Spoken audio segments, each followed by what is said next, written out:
Marcos capítulo 10 y vamos a leer los versículos 1 al 12 en esta mañana. Marcos capítulo 10, versículos 1 al 12. Levantándose de allí, es decir, de la ciudad de Capernaum, Jesús se fue a la región de Judea y al otro lado del Jordán, y se reunieron de nuevo las multitudes junto a él, y una vez más, como acostumbraba, les enseñaba. Y se le acercaron algunos fariseos, y para ponerle a prueba, le preguntaban si era lícito a un hombre divorciarse de su mujer. Y ellos respondiendo él les dijo: ¿qué os mandó Moisés? Y ellos dijeron: Moisés permitió al hombre escribir carta de divorcio y repudiarla. Pero Jesús les dijo: por la dureza de vuestro corazón os escribió este mandamiento, pero desde el principio de la creación Dios los hizo varón y hembra. Por tanto, lo que Dios ha unido, ningún hombre lo separe. Y ya en la casa los discípulos volvieron a preguntarle sobre esto, y él les dijo: cualquiera que se divorcie de su mujer y se casa con otra, comete adulterio contra ella, y si ella se divorcia de su marido y se casa con otro, comete adulterio. En el día de hoy estamos retomando nuestra serie expositiva en el Evangelio de Marcos, y providencialmente me toca reiniciar con un pasaje bastante difícil. No porque sea complicado en sí mismo, sino por la carga emocional que conlleva hablar acerca del divorcio. Seguramente todos aquí, de una forma u otra, han sido impactados con un divorcio. Todos aquí. Alguien cercano que ha pasado por la amarga experiencia de un divorcio, un amigo, un familiar. Otros han sido directamente afectados por el divorcio de sus padres o por la destrucción de sus propios matrimonios. Mis hermanos, este es un tema sensible que debe ser expuesto con empatía y con un corazón pastoral. Y de verdad, créanme que esa ha sido mi oración en todos estos días. El Señor sabe que no es mi intención en esta mañana remover heridas que en algunos casos están muy frescas, o traer a la memoria de ninguno de ustedes recuerdos amargos de situaciones que marcaron sus vidas hasta el día de hoy. Pero este es un tema que no podemos pasar por alto, no solo porque se encuentra en la Biblia y nosotros debemos predicar todo el consejo de Dios, sino también por la relevancia que este asunto tiene para todos nosotros, independientemente de cuál sea nuestro estado civil. Hermanos, el divorcio era un serio problema en los días del Señor, eso lo vamos a ver en un momento, pero en esta época ha llegado a ser una epidemia.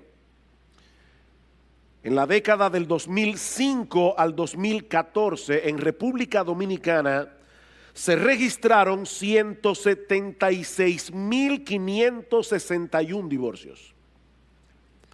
Estamos hablando de un promedio de más de 17,000 divorcios al año.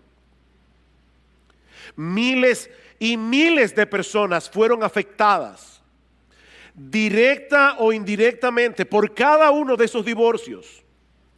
Los hijos, los padres de ambas partes, amigos cercanos, amigos mutuos.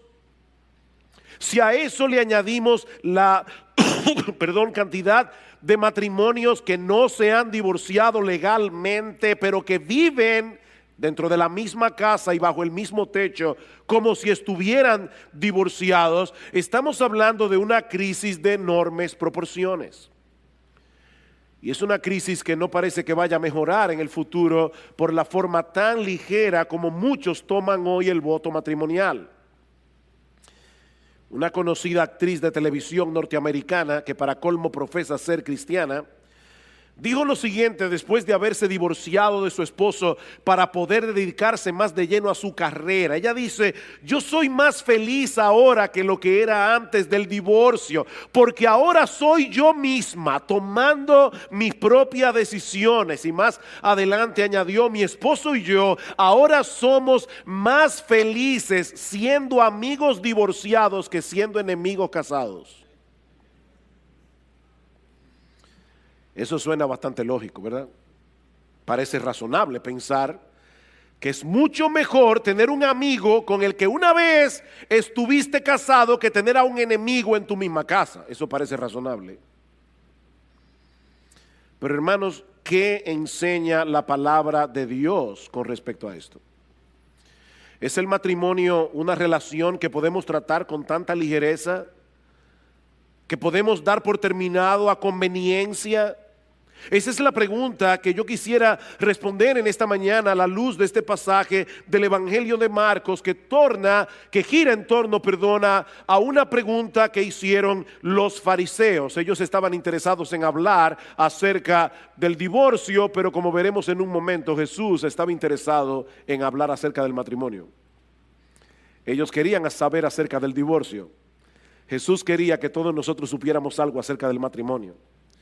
Dice en el capítulo 10, versículo 1, una vez más: levantándose de allí, Jesús se fue a la región de Judea y al otro lado del Jordán, y se reunieron de nuevo las multitudes junto a él, y una vez más, como acostumbraba, les enseñaba. En este versículo estamos entrando en el último tramo del ministerio terrenal de nuestro Señor Jesucristo. El Señor ha salido definitivamente de la región de Galilea al norte de Palestina y se dirige hacia la región de Judea, al otro lado del Jordán, es decir, hacia una región, un lugar llamado Perea. Ahora, ¿por qué ese dato es importante? Bueno, ese dato es importante porque esa región estaba gobernada por Herodes Antipas.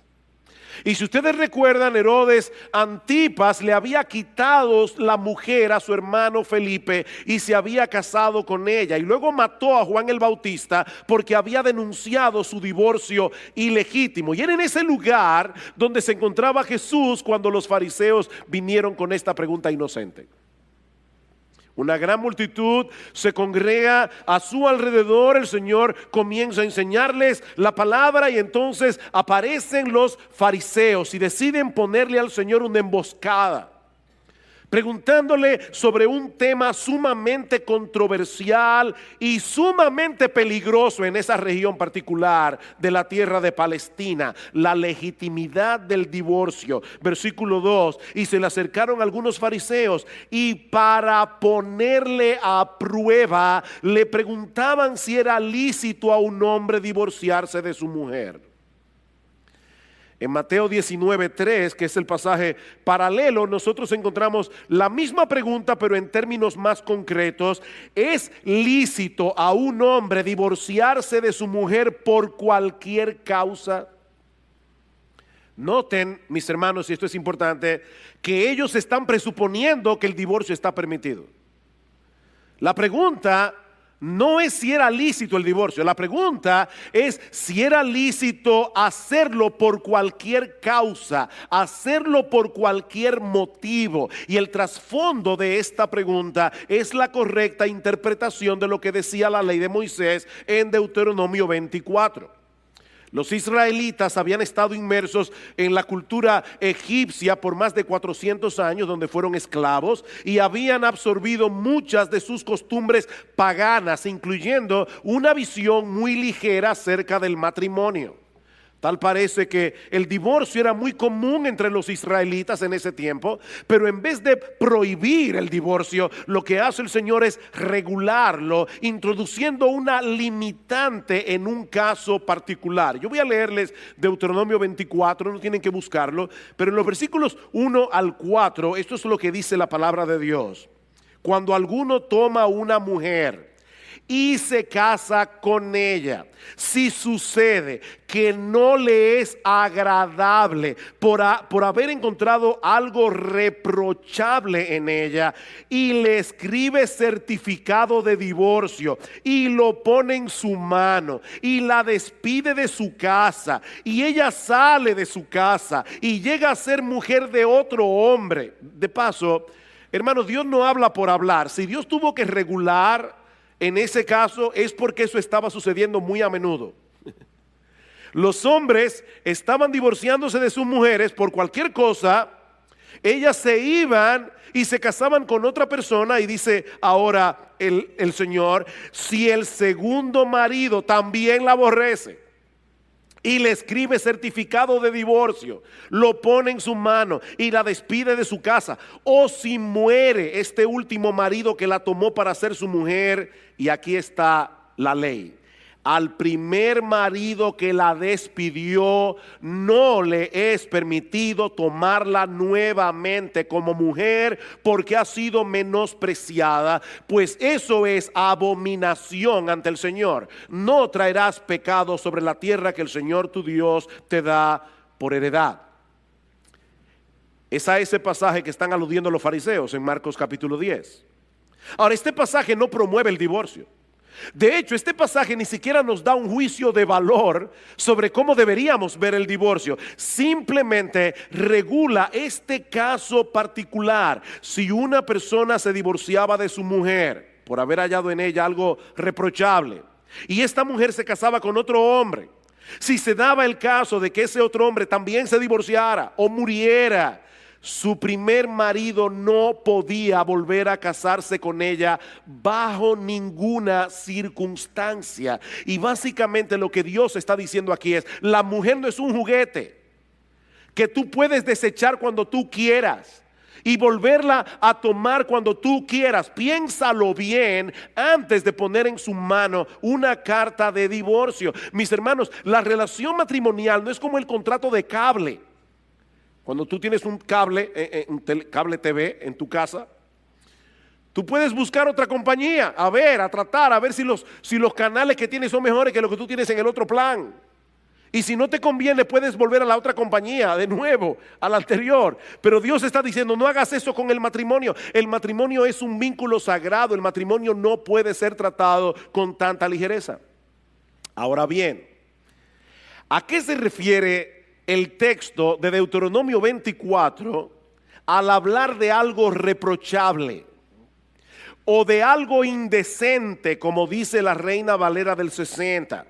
Bueno, en el tiempo del Señor, y esa fue la razón de la pregunta, en el tiempo del Señor las opiniones estaban divididas con respecto a esto. Por un lado estaba la escuela de un rabino llamado Shammai, que decía que la única causa legítima para el divorcio era el adulterio. Obviamente esa interpretación de Deuteronomio 24 tiene un gran problema. ¿Qué se hacía con las adúlteras y con los adúlteros en el Antiguo Testamento? Le aplicaban la pena capital, así que evidentemente era permitido el matrimonio por causa de adulterio, porque al adúltero lo mataban y la persona quedaba viuda, así que no había problemas, no había que regular sobre ese tema. Así que no puede ser de eso que está hablando Deuteronomio 24. Por otro lado estaba la escuela de otro rabino llamado Hillel, que decía que el texto de Deuteronomio 24 se refiere a cualquier cosa, literalmente cualquier cosa que hiciera que la mujer luciera desagradable o vergonzosa a los ojos del marido. Y por supuesto, además está decir que esa era la posición más popular entre los fariseos en el día del Señor. Noten una vez más la pregunta: ¿es lícito a un hombre divorciarse de su mujer por cualquier causa? ¿Tiene razón el rabino Hillel? Es lo que ellos le están preguntando. Mis hermanos, según el rabino Hillel, si la mujer quemaba el pan, eso era algo reprochable y por lo tanto una causa legítima para divorciarse. Si quemaba el pan. Si el hombre conocía a otra mujer que a sus ojos era más hermosa que la suya, su esposa había llegado a ser algo vergonzoso para él y podía divorciarse. De hecho, Flavio Josefo, que era un conocido historiador del siglo I, llegó a incluir el mal aliento como una de esas cosas reprochables. Imagínense esa pobre mujer haciendo gárgara el día entero. Era increíble.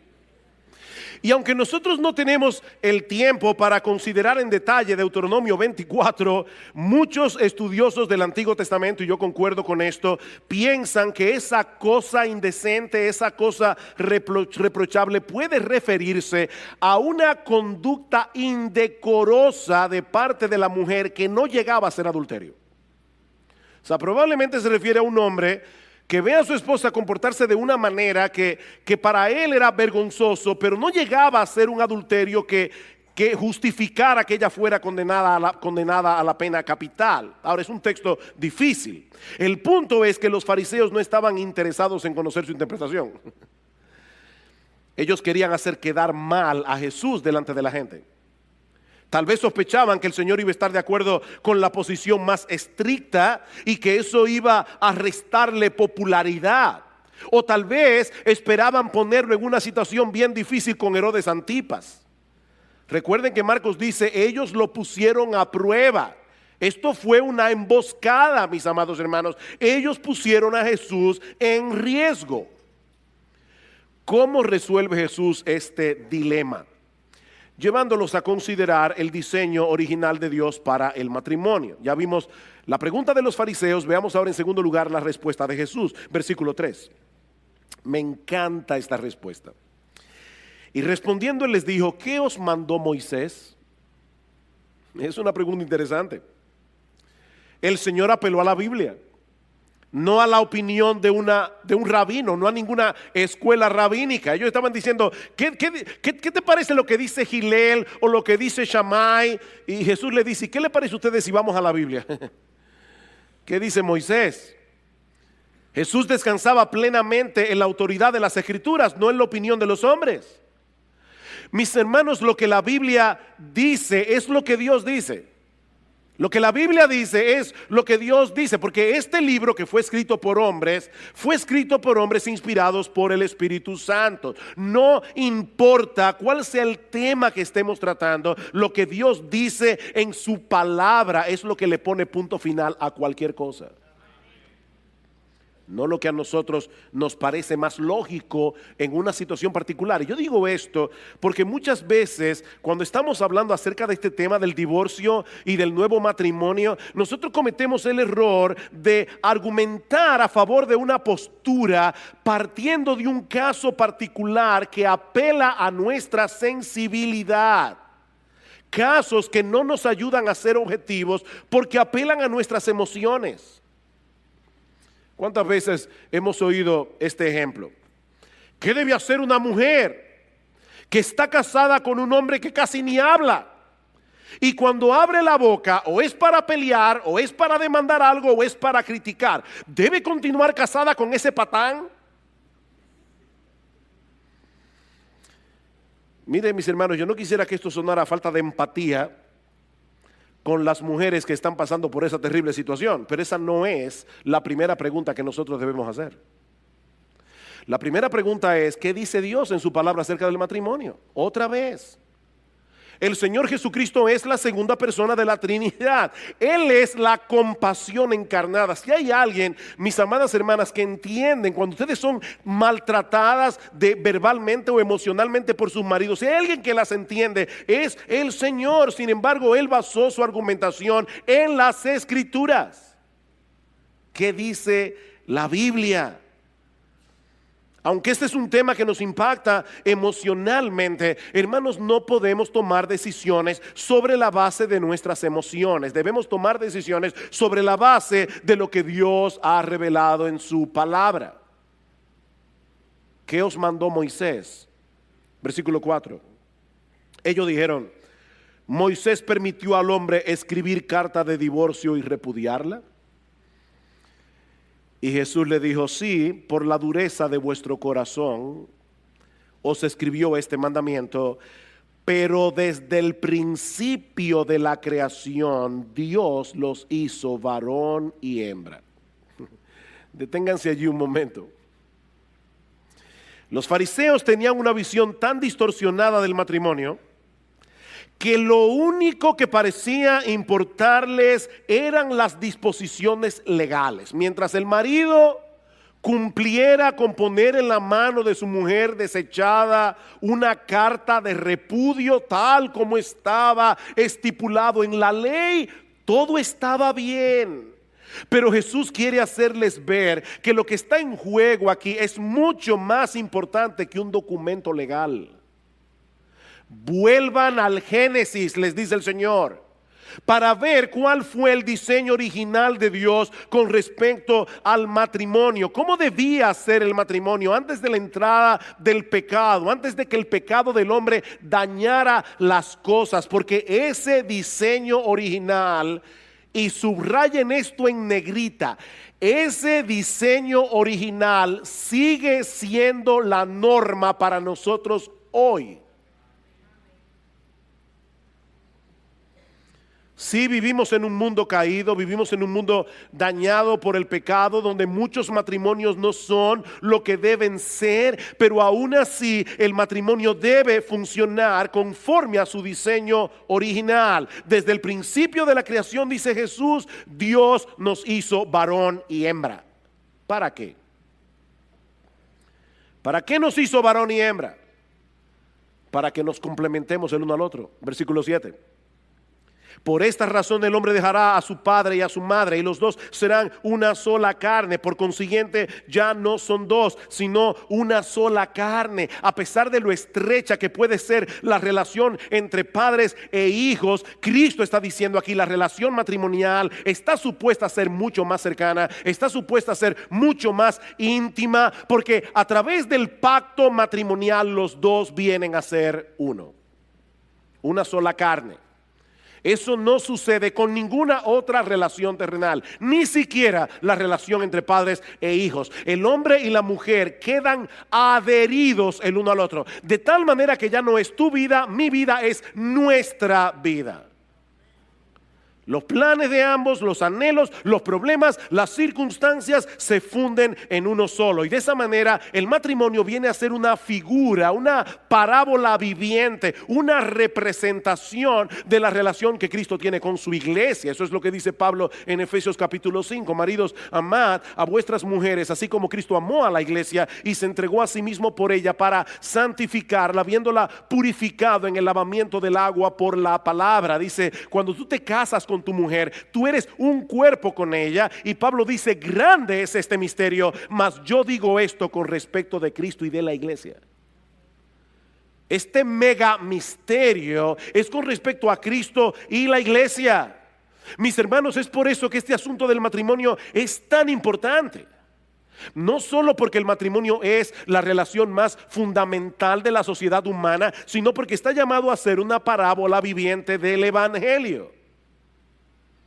Desde el principio de la creación, Dios diseñó el matrimonio para que representara otra cosa mucho más sublime que la relación romántica entre un hombre y una mujer.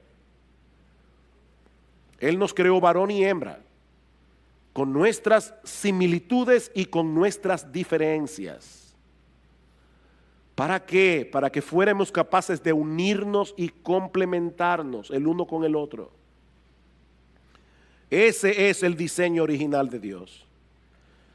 Esa es la norma que seguirá vigente hasta que nuestro Señor Jesucristo regrese en gloria. Un hombre y una mujer que abandonan padre y madre para unirse y llegar a ser una sola carne. No dos hombres, no dos mujeres, no un trío, ni cualquier otra combinación que los seres humanos en su locura y en su rebeldía contra Dios decidan hacer.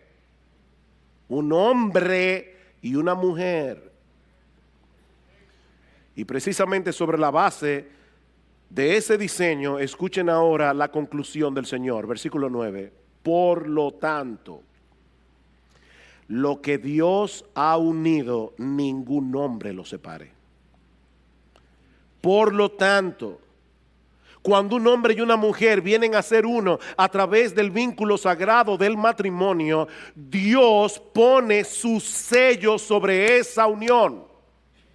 Y por lo tanto, ningún hombre tiene derecho a quebrar ese sello. Mis hermanos, ese es el estándar de Dios y ese tiene que ser el estándar de la iglesia. Ese es el estándar de Dios. No es la perspectiva de nuestra cultura la que debe determinar nuestra perspectiva del matrimonio. Es la perspectiva de Dios revelada en su palabra. Es como si Dios tomara a un hombre y a una mujer y los pegara el uno al otro con un pegamento celestial. Y no conforme con eso, pone un sello en el punto de unión para que nadie se atreva a romper ese sello.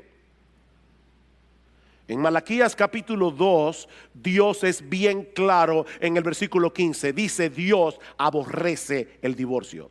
Dios odia el divorcio. A Dios le repugna el divorcio. Eso es lo que dice la Biblia.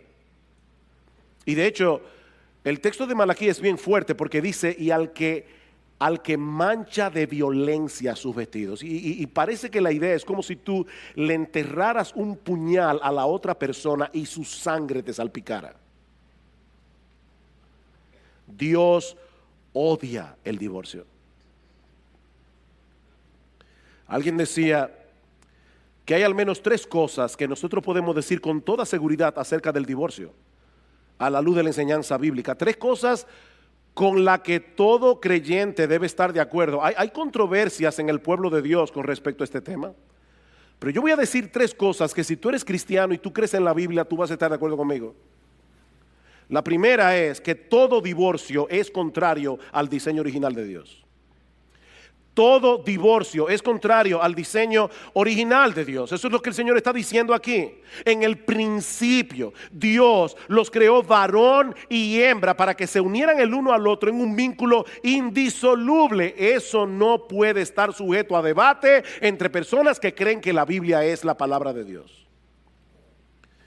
Lo segundo es que cada divorcio envuelve el pecado de uno de los cónyuges, siempre. O de los dos. Eso tampoco puede ser debatido. Siempre que ocurre un divorcio hay pecado de por medio. Sea el pecado de uno, sea el pecado de los dos, pero alguien tiene que haber quebrantado la ley de Dios para haber llegado a ese punto de ruptura. Lo tercero es que cada pareja que se divorcia está separando lo que Dios unió. Cada pareja que se divorcia está separando lo que Dios unió. Eso tampoco es debatible. Es por eso, mis hermanos, que resulta imposible tener un divorcio indoloro. Una vez alguien vino a mi oficina, una persona que no es miembro de esta iglesia, pero me dijo: pastor, yo necesito ayuda, me estoy divorciando de mi marido y yo quiero que usted se intervenga, nos ayude para que esto no sea traumático. Yo le dije: mira, yo te quiero mucho, pero yo no puedo hacer eso. Es imposible tener un divorcio que no sea traumático. Ni el mejor consejero del mundo, yo no lo soy, pero ni el mejor consejero del mundo puede ayudarlos para tener un divorcio indoloro. Cuando nosotros pegamos 2 pedazos de madera con un pegamento bien potente, no se pueden volver a separar sin que se rompan en algún lado. Eso es imposible. Todo divorcio es traumático, porque estamos rompiendo lo que Dios unió a través de un pacto. Pero hermanos, lamentablemente nuestra sociedad occidental ha sufrido cambios muy profundos en las últimas décadas y eso atenta directamente contra esa perspectiva bíblica del matrimonio. Hasta hace relativamente poco tiempo la gente solía pensar en el matrimonio como una unión contractual permanente, diseñada con el fin de proveer amor mutuo, procreación y protección. Y que esa unión contractual imponía sobre los cónyuges obligaciones con respecto a Dios y con respecto a la sociedad. Ese era el concepto que la gente tenía antes del matrimonio. Pero desde hace unas décadas el matrimonio ha comenzado a ser percibido como un contrato sexual temporal, diseñado para la gratificación de las partes individuales En otras palabras, lo que antes era una institución pública para el bien común, ahora es un arreglo privado para la satisfacción del individuo. Mientras esa relación me reporte beneficios, permanezco junto contigo. Cuando comience a ser un estorbo, lo damos por terminado y me busco otra relación. Pero eso es totalmente contrario al diseño de Dios para el matrimonio. Mis hermanos, de acuerdo a la perspectiva de Dios revelada en su palabra, yo tengo que amar a mi cónyuge. Yo tengo que hacerlo, porque yo me comprometí a hacerlo en el pacto matrimonial. Yo no tengo otra opción. Yo no tengo otra opción. Tú no tienes otra opción. Decía el puritano Henry Smith: un hombre debe elegir primero a quién amar y luego amar su elección. ¿Oíste eso? Elige primero a quién amar y luego ama tu elección. Porque tú no tienes otra elección. No tienes otra opción. De hecho, eso fue lo que hizo Jesús. ¿O no? Jesús eligió al objeto de su amor y ahora lo ama. Y eso es lo que tú prometiste hacer el día de tu boda. Eso fue lo que tú prometiste hacer. Ay, pastor, mire que yo cuando me casé yo no era creyente. Yo no sé si tú eras pagano. Cuando tú te casaste, eso fue lo que tú prometiste en tu voto matrimonial, y Dios le puso un sello a ese voto. Ese fue el voto sagrado que tú hiciste delante de Dios y delante de los hombres.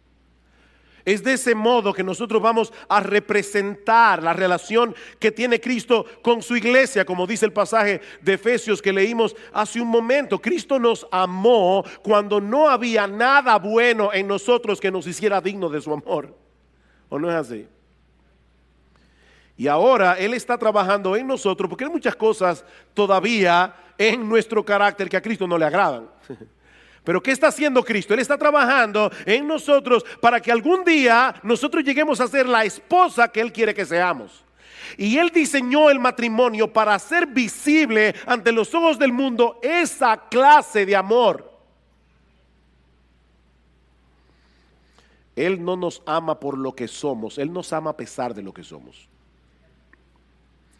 Y es en virtud de ese amor que Él nos está santificando gradualmente para llegar a ser la esposa que Él quiere que nosotros seamos. Eso significa, mis hermanos, que el amor de Cristo por nosotros no depende de lo que nosotros hagamos, no depende de lo que dejemos de hacer. El amor de Cristo por nosotros depende de su elección y de su pacto. De eso depende el amor de Jesús. Él nos escogió por el puro afecto de su voluntad, es decir, por una razón que solo está en Él, no en nosotros, y Él decidió unir nuestras vidas con la suya, con un vínculo que no podrá ser quebrantado de ninguna manera. ¿Quién nos separará del amor de Cristo? Romanos 8, nadie, nadie. Y ahora Él manda a los esposos a que amen a sus esposas como Él ama a la suya. A veces las mujeres dicen: oye, a nosotros nos tocó la parte más dura, la sumisión. De verdad, hermanas, que a ustedes les tocó la parte más difícil. A nosotros nos tocó amar a nuestras esposas como Cristo amó a la iglesia. ¿Qué es más demandante? Ama a tu esposa como Cristo amó a la iglesia. Eso es lo que Pablo está diciendo en Efesios 5. Amen a sus esposas como yo amo a la mía, dice Jesús. En vez de estarse quejando de sus debilidades, en vez de estarse quejando de sus pecados y llenándose de amargura contra vuestras esposas, hagan todo lo que esté a vuestro alcance para ser agente de cambio en sus vidas. Con la ayuda de Dios. Esa es la enseñanza de Efesios 5. El que ama a su mujer a sí mismo se ama.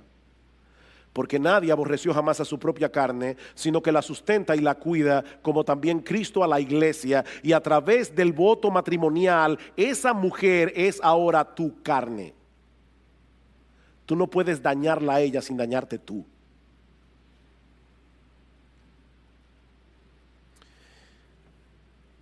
Yo les dije, hermanos, este pasaje, ¿verdad?, comienza con una pregunta sobre el divorcio, pero de lo que habla Jesús es del matrimonio.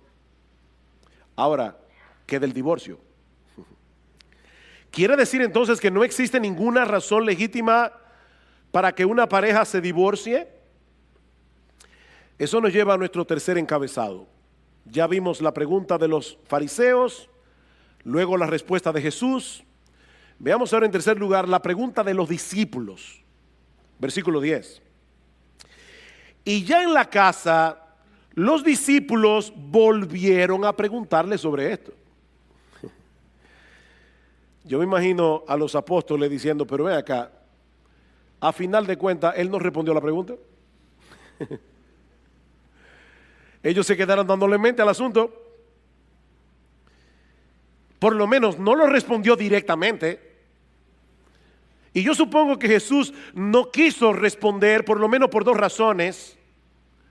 Por un lado, porque no era una pregunta sincera, eso ya lo vimos hace un momento, esto fue una emboscada. Esto no era una pregunta sincera, ellos no tenían ningún interés de entender mejor las escrituras, ellos querían desacreditar a Jesús. Y el Señor decidió no responderles. Pero yo pensaba, estudiando ese texto esta semana, ¿y no será también que Cristo no quiso responder directamente? Porque Él quería dejar en la multitud una visión elevada del matrimonio. Recuerden que los fariseos no eran los únicos que estaban allí ese día. Si leen el versículo 1 otra vez, allí dice que Cristo estaba rodeado de multitudes. Ahí había mucha gente, muchísima gente.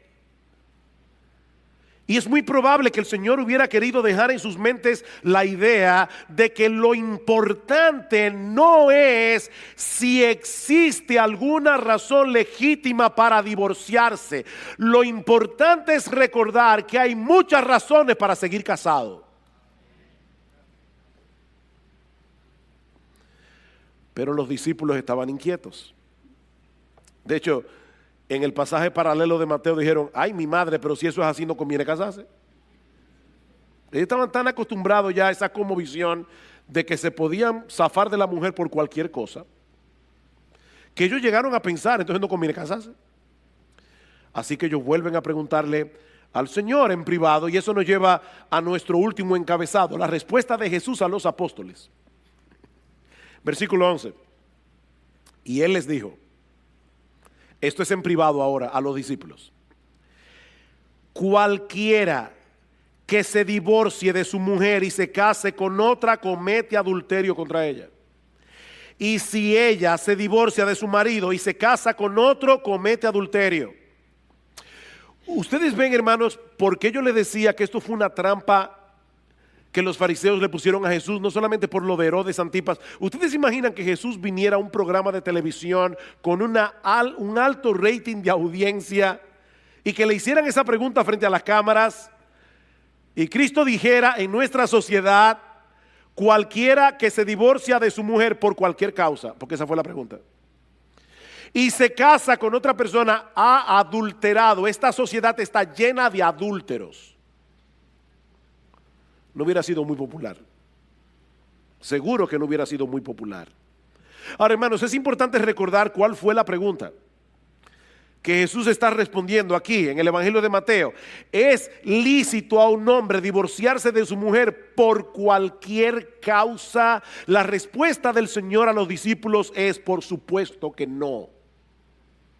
Por supuesto que no. No importa lo que las leyes humanas digan al respecto. Lo que Dios unió, el hombre no lo puede separar. Ese matrimonio se registró en la oficialía celestial y Dios no lo ha tachado. De manera que si un hombre se divorcia de su mujer por cualquier causa, y se casa con otra, está cometiendo adulterio. Y lo mismo ocurre en el caso de una mujer que se divorcia de su marido y se casa con otro hombre. Están cometiendo adulterio porque a los ojos de Dios continuaban casados. Mis hermanos, no hay que ser un experto en teología para entender lo que el Señor está diciendo aquí. Nadie tiene derecho a separar lo que Dios unió, a no ser que el divorcio se lleve a cabo por una causa legítima. Y eso es lo que vemos en la respuesta más completa que aparece en el pasaje paralelo en el Evangelio de Mateo. Mateo 19:9, y yo os digo que cualquiera que se divorcie de su mujer, salvo por infidelidad, y se casa con otra, comete adulterio. La versión Reina Valera lo dice de esta manera: yo os digo que cualquiera que repudia a su mujer, salvo por causa de fornicación, la palabra allí es porneia e incluye una amplia gama de pecados sexuales, salvo por causa de fornicación y se casa con otra, adultera, y el que se casa con la repudiada, adultera. Es la misma enseñanza que encontramos en el Sermón del Monte, Mateo 5:31. También fue dicho: cualquiera que repudie a su mujer, dele carta de divorcio. Pero yo os digo que el que repudia a su mujer, a no ser por causa de fornicación, hace que ella adultere, y el que se casa con la repudiada comete adulterio. Es sobre la base de esos dos pasajes que la mayoría de los protestantes a través de los siglos han sostenido, y nuestra iglesia sostiene esa postura, que el pecado de fornicación es la única causa legítima por la que Dios permite que la parte inocente inicie un proceso de divorcio. Ahora, noten, mis hermanos, lo que yo estoy diciendo y lo que no estoy diciendo. Yo no estoy diciendo que la parte inocente tiene que divorciarse. No, yo no he dicho eso. En el Evangelio hay lugar para el perdón y hay lugar para la restauración. Y siempre que sea posible, oigan lo que estoy diciendo, hermano, porque a veces no es posible. Siempre que sea posible, es mejor tratar de recomponer un matrimonio que está dañado que disolverlo. Siempre que sea posible. Pero Dios sabe que a veces no es posible, y por eso Dios permite a la parte inocente tomar la decisión de dar por terminada la relación, siempre y cuando sea por causa de infidelidad. Así como en el Antiguo Testamento el adulterio rompía el vínculo matrimonial porque el adúltero era apedreado, lo que Jesús está diciendo es que en el Nuevo Testamento se da permiso al cónyuge inocente a que se divorcie por esa causa. Eso es básicamente lo que el Señor nos enseña en estos dos textos del Evangelio de Mateo. Alguien dirá: pastor, ¿y qué de 1 Corintios 7? Yo no tengo tiempo para entrar en 1 Corintios 7, pero Pablo está tratando allí dos casos muy diferentes. En primer lugar, está tratando el caso de dos creyentes que porque la relación matrimonial está tan deteriorada, deciden separarse. Y Pablo dice: si a pesar de lo que ya el Señor dijo acerca del matrimonio, ustedes deciden separarse, no se pueden volver a casar. No se pueden, no tienen permiso de Dios para volverse a casar. Por supuesto, ahí Pablo no está tratando con el problema del adulterio. Si hubiera adulterio, habría que tratar ese caso independientemente. Pablo está diciendo dos personas que de repente, profesando ser creyentes, deciden separarse. No se pueden volver a casar. El otro caso que Pablo trata es un caso en el que hay un creyente casado con una incrédula o una creyente casado con un incrédulo. Mientras el incrédulo consienta en vivir con la creyente, no hay problema. Pero ¿qué pasa si el incrédulo decide él poner el divorcio? Entonces Pablo dice: no está el hermano o la hermana sujeta a servidumbre en semejante caso. Y muchos exégetas entienden que lo que Pablo está diciendo allí es: no está el hermano o la hermana sujeta al voto matrimonial en ese caso, porque el incrédulo decidió romperlo, pero ella no. o él, creyente, pero eso es otro caso. Mis hermanos, yo quisiera concluir trayendo 3 palabras de aplicación en esta mañana, a 3 grupos distintos que se encuentran en esta iglesia. En primer lugar, quisiera dirigirme a los casados. A los casados. Queridos hermanos, amigos que están aquí en esta mañana, el matrimonio no es un juego. El matrimonio no es un juego. Y el divorcio no es el único mal que afecta el matrimonio. El matrimonio es un pacto de compañía, como vemos en Proverbios capítulo 2, versículo 14, Malaquías capítulo 2, Proverbios 2:16, Malaquías 2:14. Es un pacto, una promesa sobre la que yo juro. De manera que cuando un hombre o una mujer es indiferente hacia su cónyuge o está violando el papel que Dios le asignó en ese matrimonio donde debían complementarse el uno al otro, están violando el pacto que hicieron en la presencia de Dios.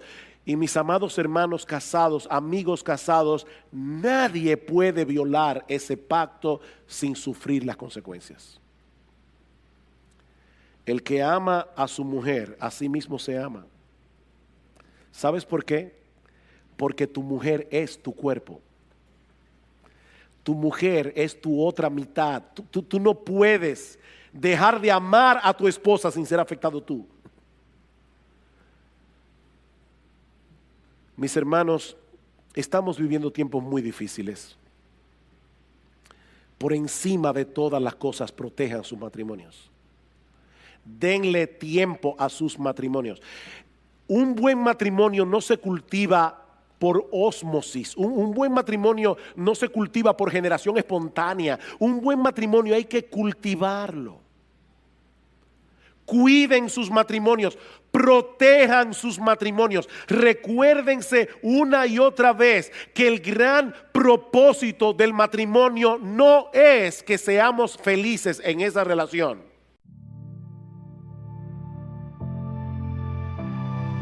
Dancing in the shadows, moonlight fades. Secrets in the night, love we made. Electric touch, sparks in the air.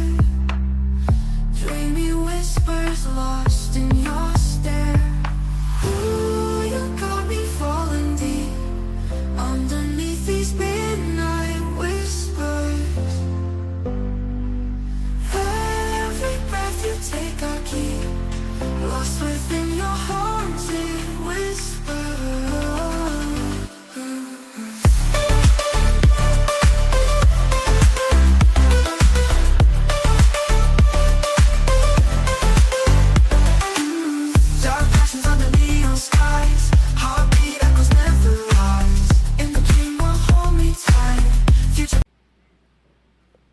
Sí, me oíste bien.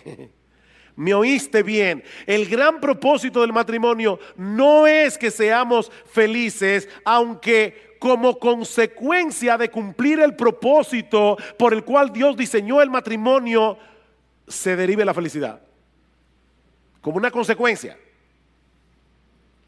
Pero Dios no diseñó el matrimonio para que seamos felices.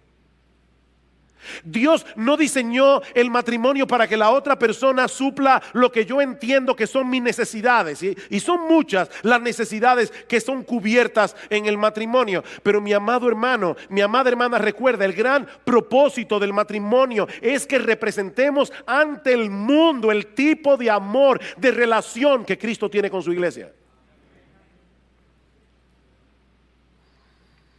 Tú no te casaste con un ángel. Te casaste con un pecador. Te casaste con una pecadora. Y Dios te llamó a ti a ser un agente de cambio en su vida. Cuida tu matrimonio. Dios quiere usar tu matrimonio para santificarte. Cuida tu matrimonio. En segundo lugar, yo quisiera dirigir unas palabras de aplicación a los solteros. procuren casarse. Procuren casarse. Pablo dice eso en 1 Corintios 7. Pero no lo hagan a la ligera. No lo hagan a la ligera. No se lleven simplemente de lo que ven vuestros ojos. Proverbios capítulo 11, versículo 22 es muy claro. El Espíritu Santo inspiró al autor de Proverbios para escribir estas palabras. Como zarcillo de oro en el hocico de un cerdo es la mujer hermosa apartada de razón. Si te casas por el zarcillo, créeme, los años van a pasar. El zarcillo se marchitará y te quedarás con el cerdo.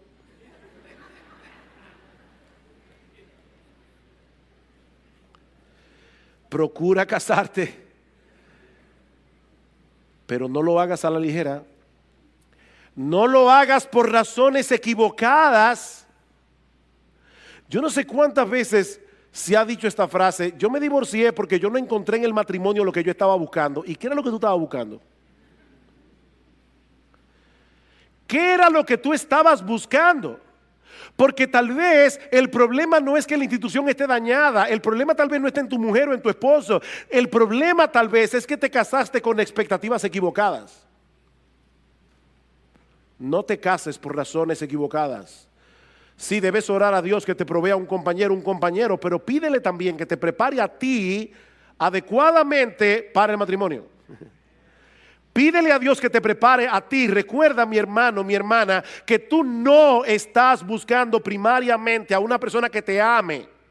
No, tú no estás buscando primariamente a una persona que te haga sentir especial. Lo que tú debes estar buscando es una persona a quien amar, como Cristo te amó a ti. Y Dios es tan bueno que Él nos ha dado el sentido del gusto y nos provee esposas que nos gusten y viceversa.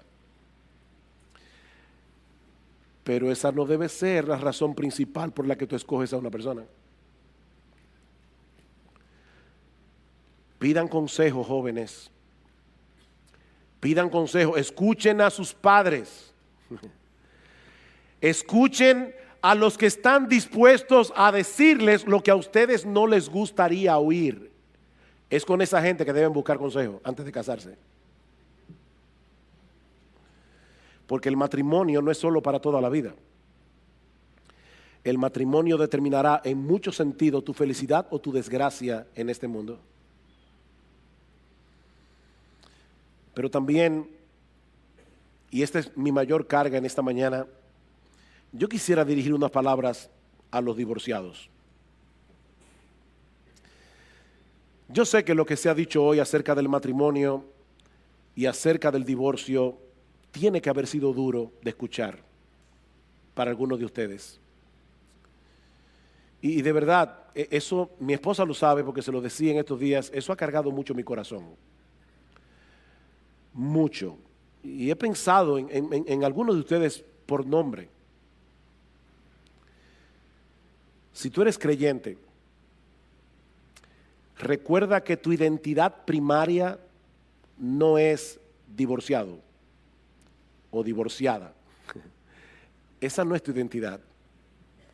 Tu identidad es cristiano o cristiana.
cristiano o cristiana, la sangre de Cristo te perdonó de todo pecado. Y Dios te adoptó como su hijo, con todos los derechos, con todas las prerrogativas de un hijo, independientemente de cuál sea tu estado civil. Mis hermanos, la Biblia no dice que un divorcio injustificado sea un pecado imperdonable. La Biblia no dice que tú eres ciudadano de segunda categoría en el reino de Dios por ser divorciado o por ser divorciada. Si te has arrepentido de tus pecados, Dios te ha perdonado plenamente. Dios te ha perdonado plenamente. Y sí, nosotros sabemos que el divorcio tiene consecuencias que perduran, pero aún así debes saber que Dios ha prometido ser el sostén de sus hijos. Mi hermana divorciada, ahora Dios no solamente es tu padre, Dios es tu marido. Dios es tu marido. Aún de aquellos que han venido a Dios, a Cristo, habiendo pasado por esa terrible experiencia, Dios es su sostén. Recuerda, mi hermana, mi hermano, ¿cuál es tu identidad? Tú estás en Cristo. Y estamos completos en Cristo. Estamos completos en Cristo.